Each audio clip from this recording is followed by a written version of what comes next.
Warmest greetings to all my incredible subscribers and new viewers alike.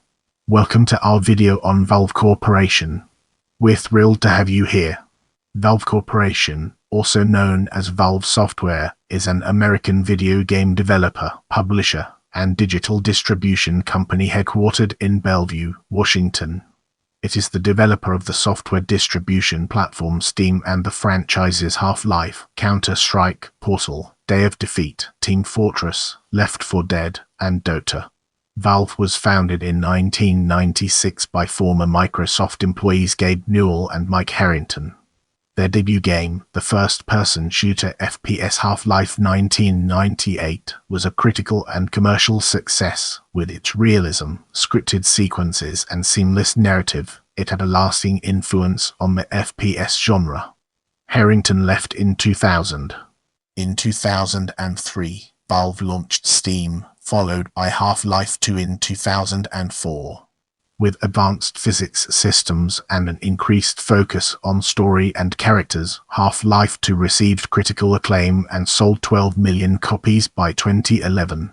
In 2006, Valve released the episodic sequel Half-Life 2, Episode 1, followed in 2007 by Episode 2, the multiplayer game Team Fortress 2 and the puzzle game Portal. Portal 2 was released in 2011. In 2013, Valve released the multiplayer online battle arena game Dota 2. Valve released fewer games in the years and experimented with hardware and virtual reality VR. They entered the hardware market in 2015 with the Steam Machine, a line of gaming computers, which sold poorly, and released the HTC Vive and Valve Index VR headsets. They returned to the Half-Life series in 2020 with Half-Life: Alyx, their flagship VR game. In 2022, Valve released the Steam Deck, a portable gaming system. Valve uses a flat structure, whereby employees decide what to work on themselves. They develop games through playtesting and iteration, describing game design as a kind of experimental psychology. By 2012, Valve employed around 250 people and was reportedly worth over $1 billion. Most of Valve's revenue comes from Steam, which controlled 50 to 70% of the market for downloaded PC games in 2011 and generated an estimated $3.40 billion in 2017. Without wasting any more time, let's jump into the fascinating world of founding and Half-Life. Founding and Half-Life. Valve was founded in 1996 by former Microsoft employees Gabe Newell and Mike Harrington. Newell had spent the prior 13 years at Microsoft developing Windows, including the Windows 95 port of Doom. Wanting to move on to a new venture using their shared wealth, Newell and Harrington founded Valve, LLC in Kirkland, Washington, about 5 miles from the Microsoft campus in Redmond, on August 24, 1996, Newell's wedding day. In a break from industry style of the time, Newell did not want a company name that suggested testosterone-gorged muscles and the extreme of anything. Alternative names considered by Newell and Harrington include Hollowbox, Fruit Fleet Ensemble, and Rhino Scar. Valve's first game was Half-Life, a first-person shooter FPS with elements of horror. The development was aided by access to the Quake engine by id Software. Valve modified this engine into their Goldsc engine. After struggling to find a publisher, Valve eventually signed with Sierra Online. Half-Life was released in November 1998 and was a critical and commercial success. With its realism, scripted sequences, and seamless narrative, it had a lasting influence. According to IGN in 2014, the history of the FPS genre breaks down pretty cleanly into pre-Half-Life and post-Half-Life eras. Valve enlisted Gearbox Software to develop 3 expansions for Half-Life: Opposing Force 1999, Blue Shift 2001, and Decay 2001. In 1998, Valve acquired TF Software, a group that had made the popular Team Fortress mod for Quake, and remade it for Goldsc as Team Fortress Classic in 1999. Valve released the Software Development Kit (SDK) for the Goldsc engine, facilitating numerous user-created mods. They acquired the developers of one popular mod, Counter-Strike, to create a standalone Counter-Strike game. Happy with Valve's success, Harrington left in 2000. In the upcoming section, we'll be dissecting Source, Steam, and Half-Life 2 and exploring its implications in greater detail. Source, Steam, and Half-Life 2. In 2003, Valve moved to Bellevue, Washington, and reincorporated as Valve Corporation. In 2010, the office moved to a larger location in Bellevue. In 2016, Valve signed a 9-floor lease in the Lincoln Square complex in downtown Bellevue, doubling the size of its offices. Valve began developing Half-Life 2 6 months after the release of the first Half-Life, using its new in-house engine, Source. With advanced physics systems and an increased focus on story and characters, it received critical acclaim upon its release in 2004. By 2011, it had sold 12 million copies. In 2002, Valve launched Steam, a digital storefront and delivery platform. Steam initially offered only Valve games, and was mandatory to install Half-Life 2, but became a publisher of third-party games. As Valve became its own publisher via Steam, it transitioned to a flat organization outside of executive management. Valve does not have bosses, and the company uses an open allocation system, allowing employees to move between departments at will. After having taken years to develop Half-Life 2, Valve moved to episodic development, planning to release shorter games more frequently. Half-Life 2 Episode 1, the first in a planned trilogy of episodic Half-Life 2 sequels, was released in 2006. Episode 2 followed in 2007, alongside the multiplayer game Team Fortress 2 and the puzzle game Portal, developed from the student project Narbacular Drop. In January 2008, Valve announced their acquisition of Turtle Rock Studios, which was renamed Valve South. Turtle Rock developed Left 4 Dead and Left 4 Dead 2 while associated with Valve. Turtle Rock Studios later spun out of Valve again in March 2010. Forbes estimated that Valve had grossed $70 million in 2005.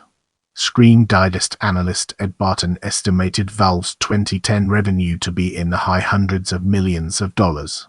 As of 2011, Valve had an estimated worth of $2 to $4 billion and employed 250 people, according to Newell. This made it more profitable per employee than Google or Apple.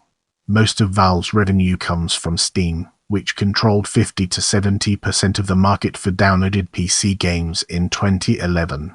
With the groundwork laid, let's now examine transition to services and its connections to our previous discussions. Transition to services.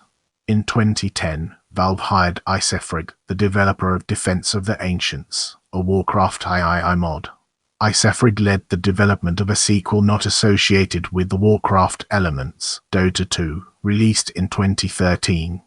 Alongside Dota 2 in 2011, Valve started the International, an annual esports tournament for Dota 2 with a prize pool supported by Valve and funds from microtransactions from battle passes purchased by players. Valve released Portal 2 in April 2011. As with the original Portal, Valve employed a Digimon student team to help develop it. The team behind Tag, The Power of Paint implemented the new jail gameplay.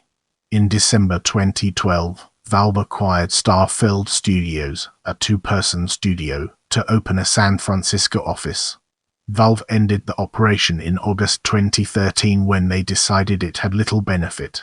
At the 2013 DIC Summit, Newell announced that he and film director J.J. Abrams were collaborating to produce a Half-Life or Portal film, as well as a possible game. Valve released fewer games in the years. Instead, it explored hardware. Newell intended to make Valve more like Nintendo, which develops games in tandem with hardware, allowing them to create innovative games such as Super Mario 64. Valve initially focused on augmented reality, but in 2013 Newell laid off many staff to focus on virtual reality VR. In 2015, Valve released the Steam Machine, a line of gaming computers, which sold poorly. Media commentators speculated that Valve's transition to service provider with Steam, which generated an estimated $3.40 billion in 2017, had driven it away from game development. Valve cancelled games, including numerous Half-Life projects, including Episode 3, Left 4 Dead 3, a Souls-like game, and a voxel-based game. Additional VR projects included Simtrick, developed by members of Kerbal Space Program, as well as a new VR device, Vader, that was determined to be too costly for consumers. According to designer Robin Walker, the abundance of projects that failed to gain traction, with no shared vision, damaged morale. Many players grew frustrated in anticipation of a new Half-Life game. Brace yourself for a captivating discussion on Source 2, virtual reality and Half-Life, Alex present as we explore its nuances and implications. Source 2, virtual reality and Half-Life, Alex present. Valve announced the Source 2 engine in March 2015 and ported Dota 2 to it that September. That year, Valve collaborated with the electronics company HTC to develop the HTC Vive, a VR headset released in 2016. Valve experimented with VR games, and in 2016 released The Lab, a collection of VR minigames. Valve recognized that many players wanted a more ambitious VR game, and began exploring the development of a major VR game. They developed several prototypes, with 3 further VR projects under development by 2017. Finding that the Portal systems of their puzzle series Portal were disorienting in VR, they settled on Half-Life. Walker said that Half-Life 3 had been a terrifyingly daunting prospect, and the team saw VR as a way to return to the series. Full development of a VR Half-Life game started around late 2016, with the largest team in Valve's history. Valve bought Impulsonic, a developer of audio software, in January 2017 and integrated it into its Bellevue offices. In April 2018, Valve acquired the independent developer Camposanto, known for the 2016 adventure game Firewatch. Camposanto planned to develop its own games under Valve, though they initially helped develop Half-Life, Alyx. In November 2018, Valve released Artifact, a digital collectible card game based on Dota 2, with design by Richard Garfield, the creator of Magic: The Gathering. Artifact had unusual pay-for mechanics to acquire new cards, and did not draw a large player base, losing 95% of players months after release. In April 2021, Valve abandoned efforts to reboot the project, saying they had not found enough interested players to justify development. In June 2019, Valve released its second-generation VR hardware, the Valve Index. In the same month, Valve released Dota Underlords into early access, an auto-battler based on a Dota 2 community-created mode Dota Auto Chess. In March 2020, Valve released Half-Life, Alyx, a VR game. It received acclaim and was described as was first killer app. Newell said in January 2021 that the success of Alyx created desire within the company to develop more games, and that several were under development. Valve collaborated with Netflix for Dota, Dragon's Blood, an animated television series based on Dota, to premiere in March 2021.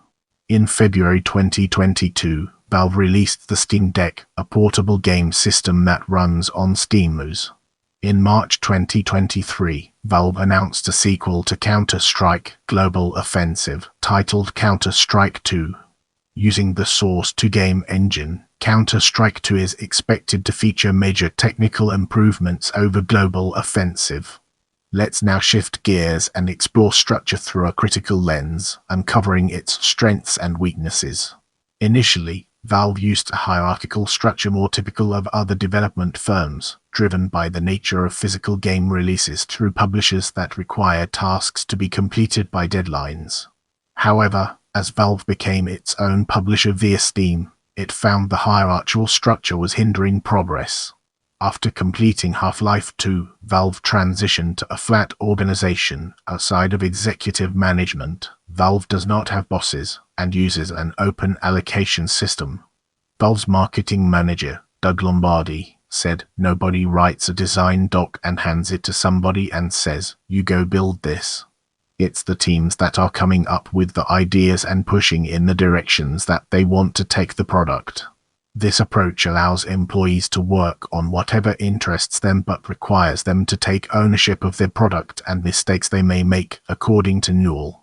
Newell recognized that this structure works well for some but that there are plenty of great developers for whom this is a terrible place to work.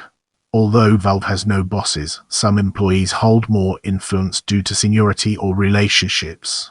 De facto project leads became centralized conduits for organization and sharing information, and decisions are made collectively. Valve uses an overwatch process to gather feedback from senior members, which teams may use or ignore. The lack of organization structure has led to project cancellations, as it can be difficult to convince other employees to work on them. In 2020, Valve acknowledged that its structure had made it difficult to gather momentum, slowing their output during the ERS. Their VR projects and Half-Life Alyx became a turning point, setting short-term studio-wide goals to focus the company. According to Walker, "We sort of had to collectively admit we were wrong on the premise that you will be happiest if you work on something you personally want to work on the most." Our focus now turns to Valve Time, an important aspect of our discussion. Valve Time is an industry term used jokingly with game releases from Valve, used to acknowledge the difference between the promised date for released content stated by Valve and to the actual release date. Valve Time includes delays but also includes some content that was released earlier than expected. Valve itself has fully acknowledged the term, including tracking known discrepancies between ideal and actual releases on their public development wiki and using it in announcements about such delays. Valve ascribes delays to their mentality of team-driven initiatives over corporate deadlines. In this part of the video, we'll be diving deep into playtesting and unraveling its profound impact. Valve playtests its games extensively, starting from the beginning of development, and iterates based on the results.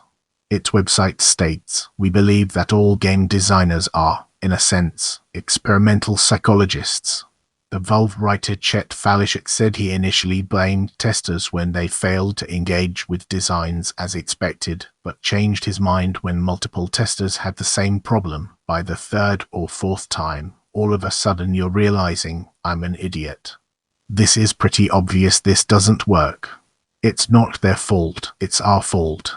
He gave an example from the development of Left 4 Dead, wherein a texture change caused every tester to miss a ladder and become stuck.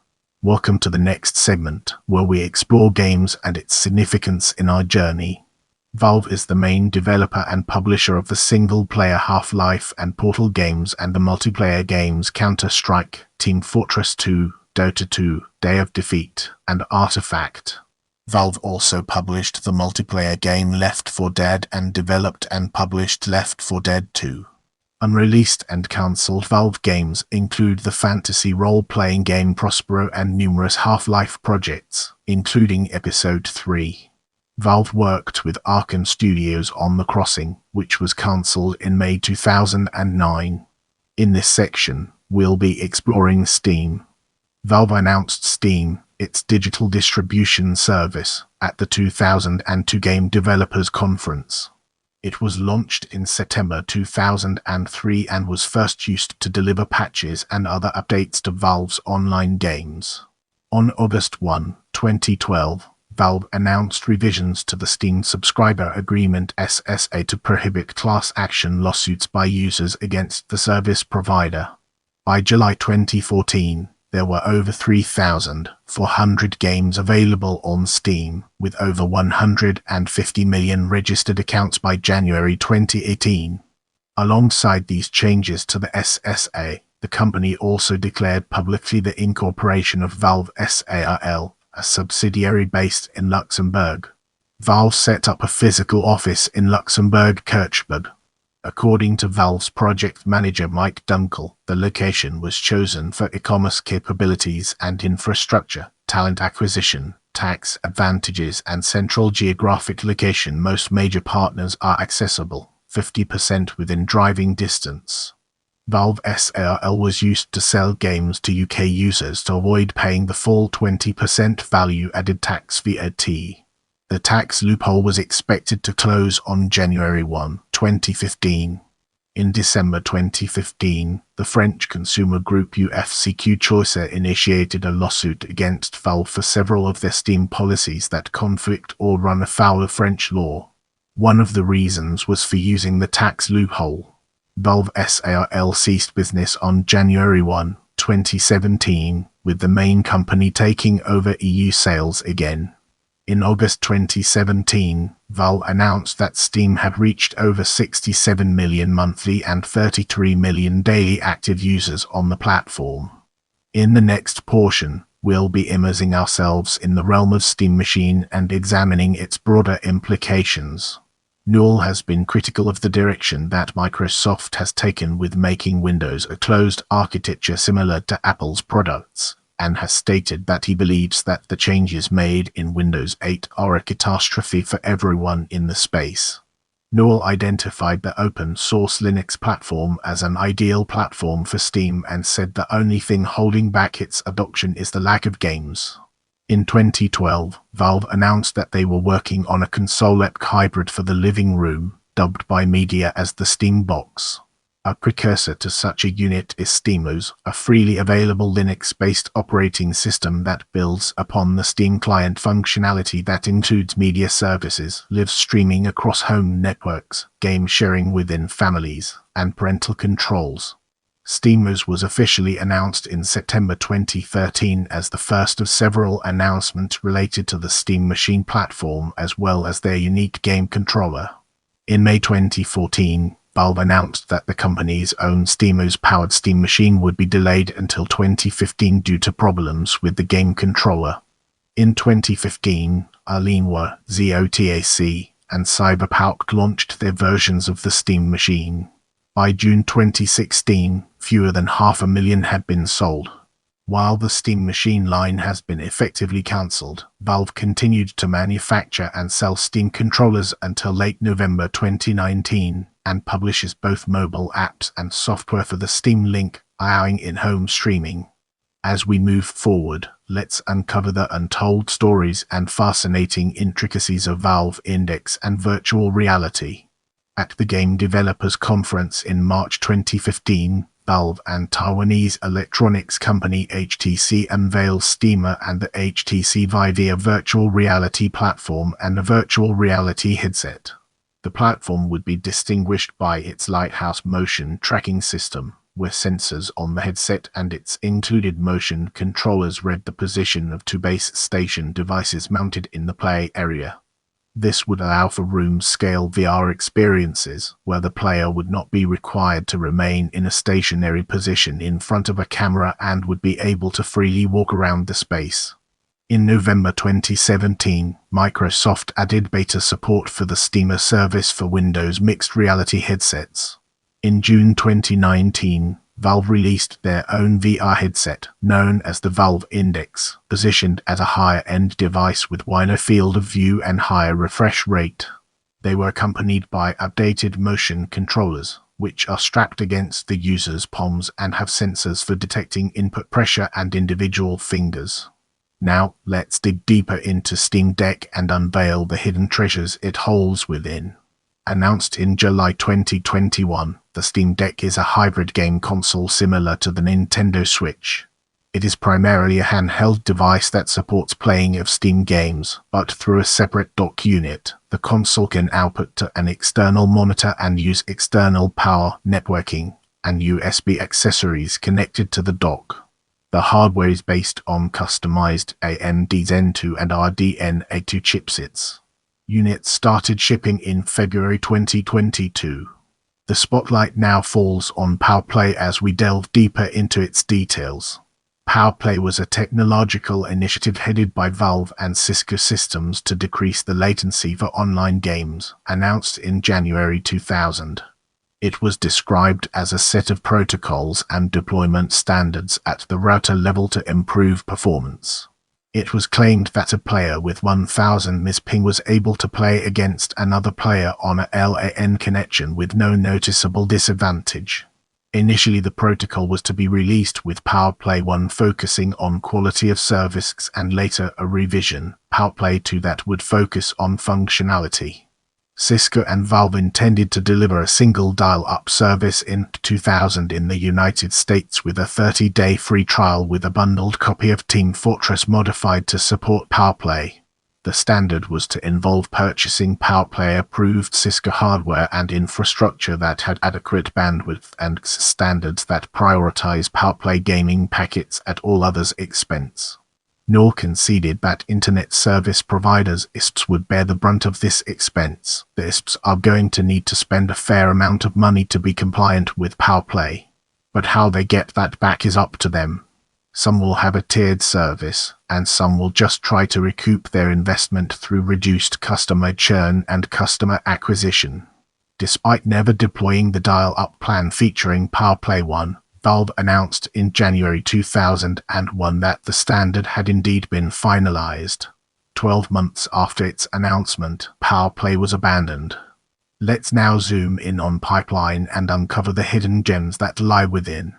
In July 2013, Valve announced Pipeline, an intern project consisting of 10 high school students working together to learn how to create video game content. Pipeline serves to discuss and answer questions that teenagers often ask about the video game industry and see if it is possible to train a group of teenagers with minimal work experience to work for a company like Valve. The latter purpose breaks Valve's tradition of employing experienced developers, as the company is not good at teaching people straight out of school. As we move forward, let's uncover the untold stories and fascinating intricacies of Valve Corporation v. Vivendi Universal Games. Between 2002 and 2005, Valve was involved in a complex legal dispute with its publisher, Vivendi Universal Games, under Vivendi's brand Sierra Entertainment. Valve had entered into a publishing agreement with Sierra to release Half-Life and subsequent games in 1997, with the contract giving Sierra some intellectual property IP rights to Valve's games. After Valve began development of Half-Life 2, it agreed a new contract with Sierra in 2001, removing these rights from Sierra and giving Valve some rights for digital distribution. Internally, Valve started work on Steam as a means to digitally distribute these games, and first revealed this project at the March 2002 Game Developers Conference. By August 2002, Valve had found that Sierra was distributing copies of their games to internet cafes against the terms of their contracts and filed a lawsuit against Sierra and Vivendi. In addition to claims of copyright infringement, Valve asserted that Sierra breached contract by withholding royalties and delaying the release of Counter-Strike Condition Zero until after the holiday season. Vivendi and Sierra countersued, stating that Valve had misrepresented their position in the revised 2001 contract since they had been working on Steam at that point as a means to circumvent the publishing agreement. Vivendi sought intellectual property rights to Half-Life and a ruling preventing Valve from using Steam to distribute Half-Life 2. On November 29, 2004, Judge Thomas Samuel Zilli of the U.S. District Court for the Western District of Washington ruled in favor of Valve. The ruling stated that Vivendi Universal and its affiliates, including Sierra, were not authorized to distribute Valve games, either directly or indirectly, through cybercuffs to end users for pay-to-play activities pursuant to the parties' publishing agreement. In addition, Judge Zilli ruled that Valve could recover copyright damages for infringements without regard to the publishing agreement's limitation of liability clause. Valve posted on the Steam website that the companies had come to a settlement in court on April 29, 2005. Electronic Arts announced on July 18, 2005, that they would partner with Valve in a multi-year deal to distribute their games, replacing Vivendi Universal. As a result of the trial, the arbitrator also awarded Valve $2,391,932. Prepare yourself for an in-depth analysis of Valve Corporation v. Activision Blizzard in this section.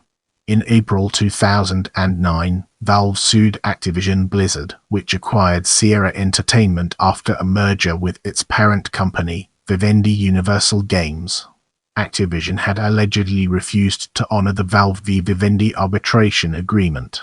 Activision had only paid Valve $1,967,796 of the $2,391,932 award, refusing to pay the remaining $424,136, claiming it had overpaid that sum in the past years. In the following section, we'll be immersing ourselves in the captivating world of Dota intellectual property ownership. Defense of the Ancients. Dota was a landmark mod first released in 2003 that created the basis of the genre of multiplayer online battle arena MOBA. It was originally developed by Carl Summer, who goes by the alias Newell within Blizzard Entertainment's Warcraft 3, Reign of Chaos via its world editor, and spawned several similar efforts, notably Dota Ulsters. While there had been several that contributed to Dota Ulsters, the project was managed primarily by Steve Gwynn-Sufik, and later by Icefrig. Icefrig was eventually hired by Valve in 2009, with the rights to the Dota intellectual property being sold to Valve the following year. Newell was also hired into Valve by 2010. Valve then subsequently filed trademarks towards a sequel to Dota, titled Dota 2. Dota Ulsters, LLC, a group of former contributors to the Dota Ulsters project, filed an opposing trademark in August 2010 to contest Valve's claim it owned the property rights. Dota Ulsters, LLC was eventually acquired by Blizzard to start development of Blizzard All-Stars. Blizzard took over the trademark challenge. The United States Patent and Trademark Office initially ruled in Valve's favor. By this point, Riot Games had hired Gwynn-Su to help develop their own MOBA, League of Legends. As with Icefrig, Feek transferred his rights to the Dota property to Riot, who in turn sold those to Blizzard. Blizzard filed a lawsuit against Valve to challenge Valve's ownership, pitting the rights assigned through Icefrig to Gwynn-Su et al. The case Blizzard Entertainment v. Valve Corporation was settled out of court in May 2012. Valve retained the right to use Dota commercially, while Blizzard reserved the right for fans to use Dota non-commercially. Blizzard changed the names of its own projects to remove the Dota term, and renamed Blizzard All-Stars as Heroes of the Storm. Valve's Dota 2 was released in 2013. In 2014, mobile developers Lilith and released the games Dota Legends and Heroes Charge, respectively.